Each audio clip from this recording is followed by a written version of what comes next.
Hi, everyone. Thank you for joining us for today's webinar, Personality and Stress in a Virtual World. My name is Caitlin, and I'm an Associate Marketing Manager at the Myers-Briggs Company. Today's webinar will run for about 30 minutes, so please feel free to submit any questions using the questions function at any time throughout the presentation. This webinar is being recorded, and we will be sending out an email with a link to the recording and the slides tomorrow. So now I would like to introduce our speaker. John is head of our thought leadership and has been with us for almost 24 years. John lives and breathes psychometrics and is one of the leading authorities in the application of personality type. You may have seen him speaking at psychology conferences, read one of his articles, or heard him in interviews on the radio. John's role is pivotal in keeping the MBTI framework relevant to our ever-changing work environments, and he does this through his research, much like he will be presenting today.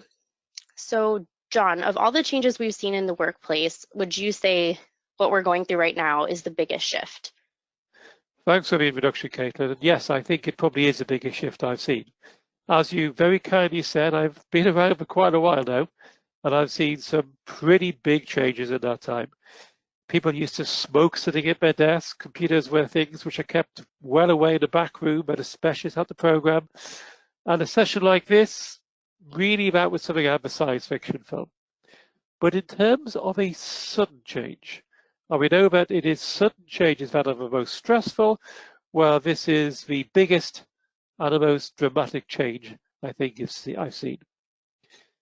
I guess a personal stressor for me right now, working from my home while presenting this webcast, is going to be my internet connection. So if for any reason I drop off the call and my voice disappears into the ether, Caitlin will take over until I return. But let's start off by asking you a question. How concerned, how worried are you about your ability to manage stress in the current crisis?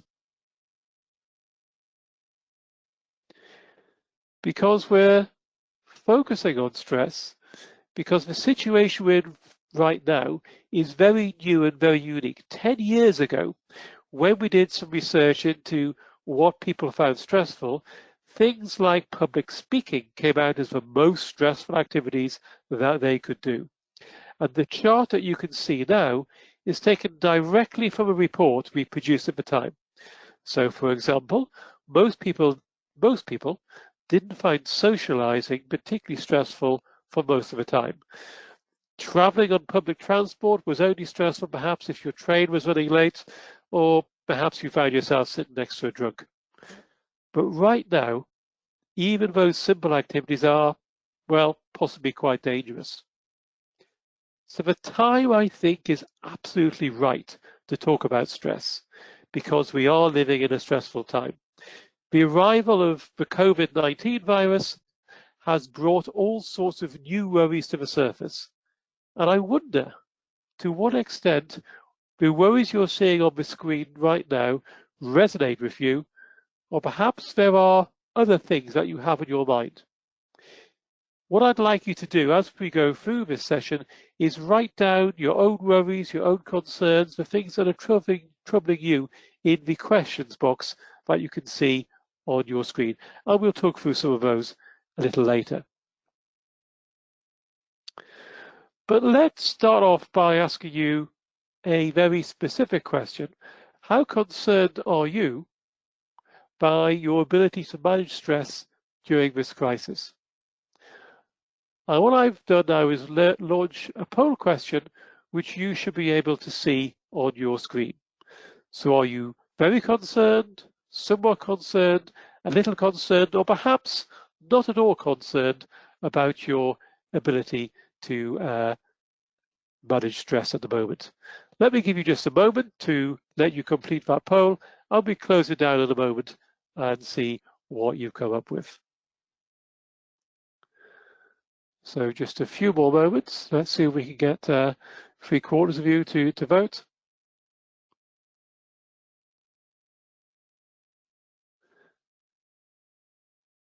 So I'm going to close the poll any moment. I'm closing it down right now.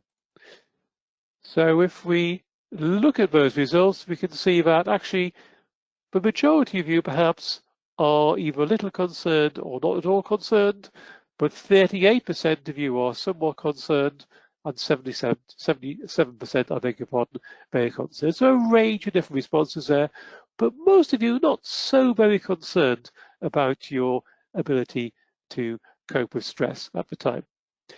That to me is actually quite interesting, because what we've also done was to carry out a survey on a little over 800 people, and you can see on your screen at the moment some details about the sort of people who completed that survey, most of them based in the United States, and covering a wide range of roles, and most of those people, actually 3/4 of them, remote workers, virtual workers, people working from home, and most of those quite recently because of a crisis. And this is how they answered the same question. So actually this group perhaps a little more concerned than you about their ability to manage stress during a crisis. Indeed, nearly half of them somewhat or very concerned about how well they can manage stress. And if we look at the specific concerns that our survey responses had, we'll look at those and then we'll look at some of the things that you've said. The one thing that they were most worried about was the economy going into recession. 27% were somewhat concerned, and 51%, more than half, were very concerned, 78% in total. Other major worries were the health of their family and friends, the public not following official guidance, and to a slightly lesser extent, the long-term effects on their company. The thing they were least concerned about was their relationship with their spouse or partner, although even here there were some worries. What we also found was that the things that most concerned people and their stress triggers were quite different depending on their personality type. And we'll talk about that in more detail just a little later. But we'd love to know how these concerns compare with things that you've said you were worried or concerned about. So I'm going to hand back to Caitlin now to take a look at your comments. Caitlin, what sort of things have people been saying about their concerns at the moment? People are definitely agreeing with the economy being a main concern, as well as the effect that it's having on relationships that they have. Some of the relationships that are mentioned are the health and family of friends, but also the relationships with their family being in such close quarters. And I think those relationships can operate in different ways for people with different personality types, different approaches to living with people. And we'll talk about that in a little more detail when we look at particular personality types in just a little while. So thank you, Caitlin. And yes, please do keep your questions and comments coming in. And if you know your MBTI type, please do add this as well, because in a little while, we're going to look at how your personality affects perhaps what you and other people find stressful. Here's a fuller list of the concerns that people had, from the most worrying to those issues that the group were least concerned about. Now, this might not be the order that you would choose, and that reflects, I think, the fact that the things that most concerned people and their stress triggers were quite different depending on their personal circumstances, their situation, but also on their personality type. And this webinar is going to focus on how a knowledge of your personality can help you to identify your stress triggers, how you react to stress, and also the strategies that you could use to cope with stress and pull yourself out of that stress situation. So as we're going to be talking about personality, let's see how familiar you are with the Myers-Briggs Type Indicator Assessment. So I'm launching another poll, and if you could answer that, that would be wonderful. So we're asking you about your relationship with and your knowledge of the MBTI framework. Perhaps you're an MBTI practitioner who uses the assessment often, or someone who qualified to use it, but actually haven't used it recently. Maybe you've completed the MBTI, perhaps received feedback in your results. but you're not qualified or certified to use the questionnaire yourself. Some of you will have heard of the MBTI, but not actually completed it. And maybe some of you, can I see already some of you are saying, what's the MBTI? And perhaps before this session hadn't heard of it at all.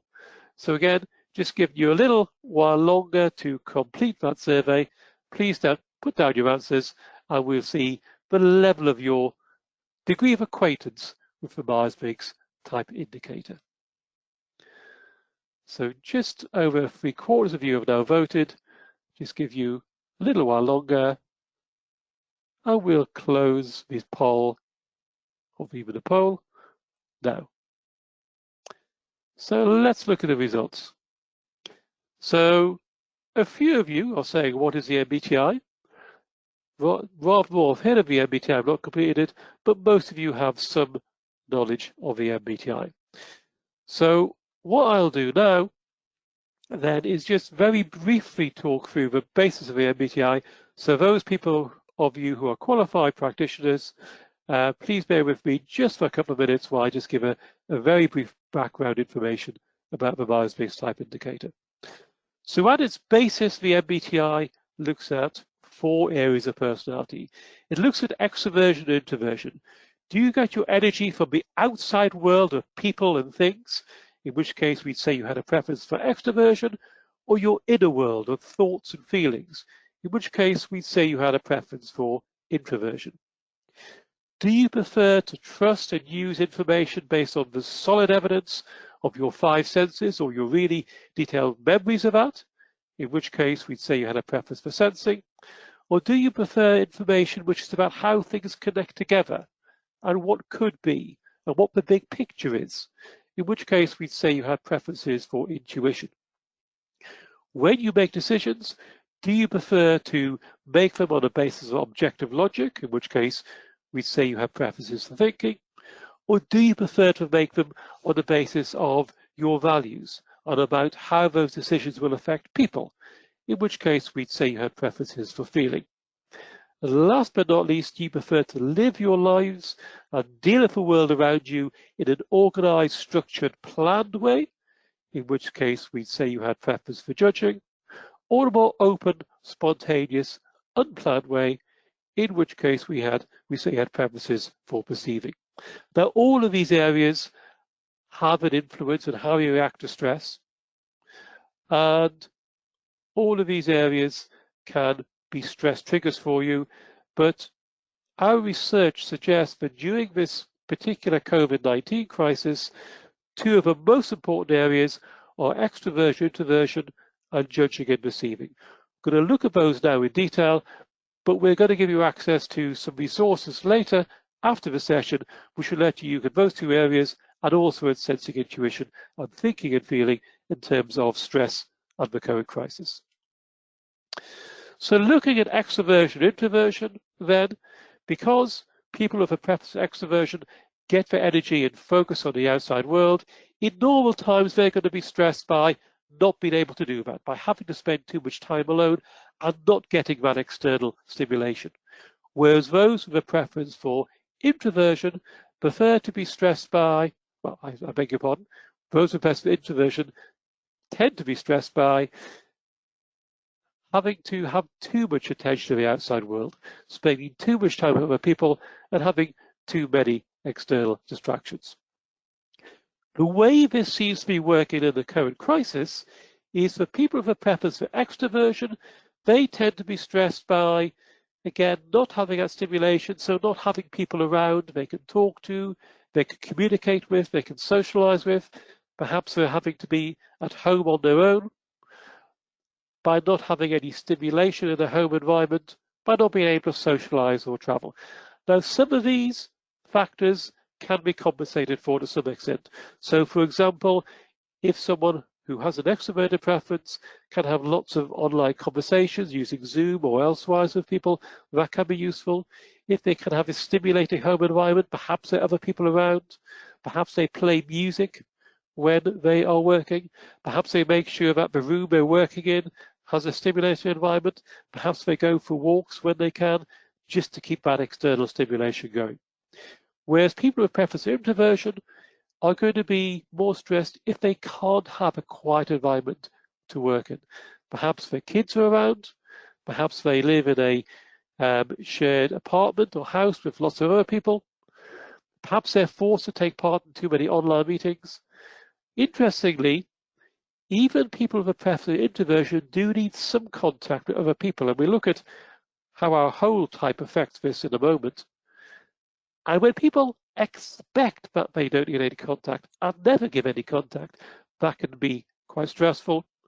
Conversely, some people with an introversion preference are actually quite liking to work from home at the moment and a bit stressed by the idea that somewhere down the line they're going to not be able to do that anymore. They're going to have to work from their office as the things were before.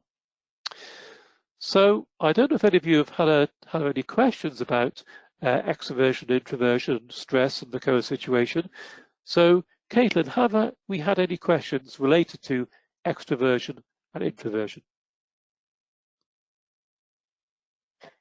Yes, let me just get to those really quick. So somebody said, I'm pretty sure I'm an introvert, but when I get really stressed, I lose my temper and get really loud. So how does that fit with this? So we are going to talk in a little while about your stress reactions. We'll perhaps pick up on that when we talk about that. But when you're under extreme stress, and hopefully not many of us are often there, we can almost swap around and become a rather negative mirror image of who we normally are. And that's being called in the grip. We're not going to spend a lot of time talking about that today, but we'll touch on it a little later. Any other questions, Caitlin? Perhaps something from an extrovert? Okay, so from an extrovert, somebody said, I'm extroverted, but how does stress show up differently for me than for an introvert? Okay, so what tends to happen when we're stressed is that we become an exaggerated version of who we are. Rather than answering that now, I'm going to ask you to hold that thought for about, if I've got my timings right, 4.5 minutes, and we'll come to that in just a short while. Now, rather go through all the possible things that extroverts or introverts could be stressed by and all the possible actions they could take to relieve the stress of a current situation, we've actually put this information in a short guide that you can refer to at your leisure. And towards the end of this session, we'll talk about how you can access this and a whole load of other resources as well. Let's talk about judging and perceiving. And you might remember this is about how you prefer to live your life.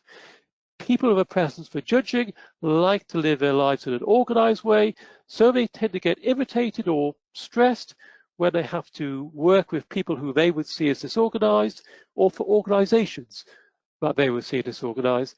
And often they particularly dislike having to do things quickly at the last minute, because to their mind, why wasn't it all sorted out earlier? Whereas people who have a preference for perceiving, conversely, who like to be flexible, are more stressed by working with people who they see as inflexible, or organizations which have very set procedures, and by making decisions before they have to, because people with a preference for perceiving like to keep information coming in, like not to make a decision if they need to, because the situation could change on an ongoing basis. What has tended to happen in the current situation is that those people with a judging preference, if they have to suddenly work from home, as happened to many of us, that sudden change in routine can be quite upsetting. But if they can get back in a routine quite quickly, that can be really helpful for them. Often, there doesn't seem to be for them any separation of work from home when they start to work from home, and they do like to have that separation so they can create their workspace. It is very much their workspace and they're working in it, and home is another room or a different part of a room. That can be really helpful as well. People with a perceiving preference, actually, some of them quite welcomed initially the change in routine because it's different and it allows to be flexible. If it is, as it for me at the moment, a lovely sunny day outside, they can go and spend their time outside and do the work later. They're not tied down to regular working hours. But even for perceiving people, there are downsides. People who have a perceiving preference often like to be quite playful at work. There's no separation between work and play. and it's more difficult to be playful or light-hearted with colleagues when you're doing things via Zoom or via Skype or remotely in other ways. And eventually working from home starts to become a routine, and they feel they have a lack of a variety and spontaneity. And again, we have some more detailed guidelines on how this will affect people, which you can download. So one of the questions we had was about what happens when we get stressed. And that really depends not just on extraversion, introversion, sensing, intuition, thinking, feeling, judging, perceiving as separate scales, but on our whole personality. The four preferences combine together dynamically to say something more about who we are as a whole person. So, for example, if someone had preferences for introversion, for intuition, for thinking, and for perceiving, we'd say that they had preferences for INTP, the objective analyst. And for each of us, there's a core part of our personality, part of our makeup that we tend to use most. And that's really important during stress. Let's take that INTP, for example. And this is somebody I know really quite well because it's me. Those are my particular type preferences. As I said, each of us has a core part of our personality, an aspect of ourselves that we're very familiar with and use more than any other part of our personality. Sometimes this is called our doublet function or our favorite process.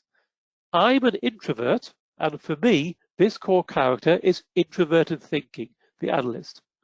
I really enjoy spending time inside my head, solving problems and making decisions. Sometimes, indeed, I'll make decisions and forget I haven't told other people that I've made them. And that can lead to problems. If any of you ever meet my partner, she can tell you quite a bit about that.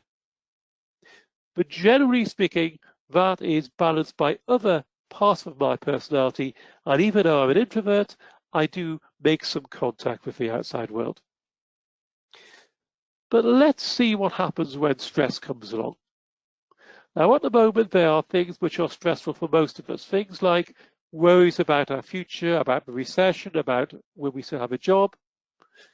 Things about concerns about our health, and we heard some of that from Caitlin in terms of some of your questions earlier.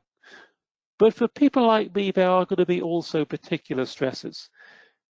The idea that we have to follow through on decisions by other people or from our organisation which seem illogical or ill-founded. Having to spend too much of our time and effort supporting others rather than engaging with the task at hand.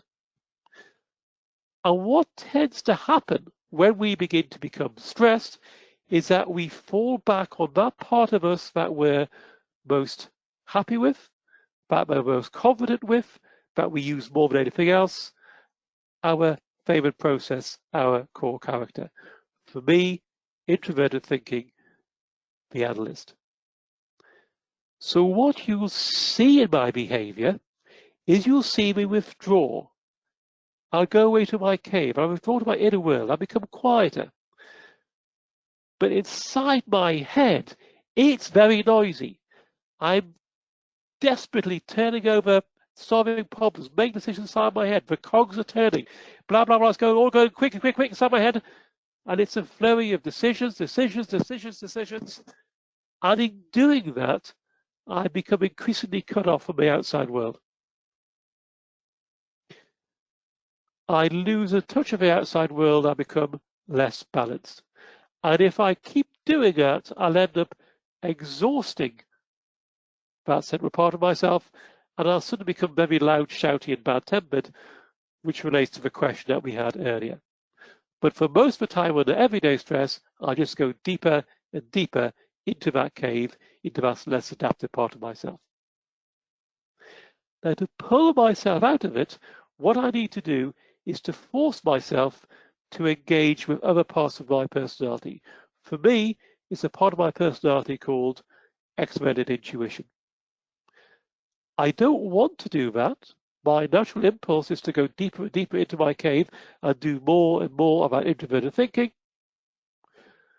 But one of the great things about type for me, and for learning about myself through the MBTI, is I know that actually if I force myself to engage on extroverted intuition, by talking to others to explore ideas and possibilities, that will pull myself out of that stress situation. That's not as easy now as it was when I'm isolated and working from home, but there are still ways in which I can do it. Now, I have preferences for introversion, but extroverts tend to have a different initial stress reaction and a different way to recover. So, Caitlin, I think you've got a personal example here from yourself. Yes, I do. I'm a little bit different, so I have a preference for ENTJ, and my favorite preference is extroverted thinking. So I tend to get a little louder and more active, and I try to talk about the things on my plate and tackle multiple things and just sort of go, go, go, making decisions. So the way that I try to handle that with my type is to stop and try to work through the different possibilities first and assess the situation and try to just force myself to take a minute before the go, go, go begins. Great, thanks very much, Caitlin. And in general, generally speaking, for people with an extroverted preference, the answer when you start to feel yourself pulled into that stress situation, you get louder and louder, do more stuff, is to go, stop. And then work with the introverted parts of your personality to pull yourself away from that stress reaction. Now, there isn't time in a 30-minute session to go through how every type reacts to stress and what we or they can do to pull ourselves out of that stress reaction. So talk to us. Get in touch. Come and talk to us. We'd love to hear from you. Just ask, and we're very happy to answer all your queries about yourself and the people who you're working with in terms of their MBTI type. And to start you off and to give you information about the stress triggers for every type and the stress reactions for every type, we're making lots of resources available to you for free. Most can be picked up and used by anybody, and you can access these from the Developing Your Virtual Workforce page on the website. All of the resources that we're making available are open to everyone. There's an ebook, for example, that talks through some of the background to stress. And if you know your MBTI type, you can download a stress head showing the stress triggers for each type. There's also a version of these which shows you at your best, and you can download that as well. We've produced some quite specific tips for these stressful times we find ourselves in right now. Tips, as you can see on the screen at the moment, from working from home, for example, and for particular situations like managing your team virtually, and remembering that what you're seeing or hearing as a manager may only be the tip of an iceberg, and there may well be many other things going on underneath.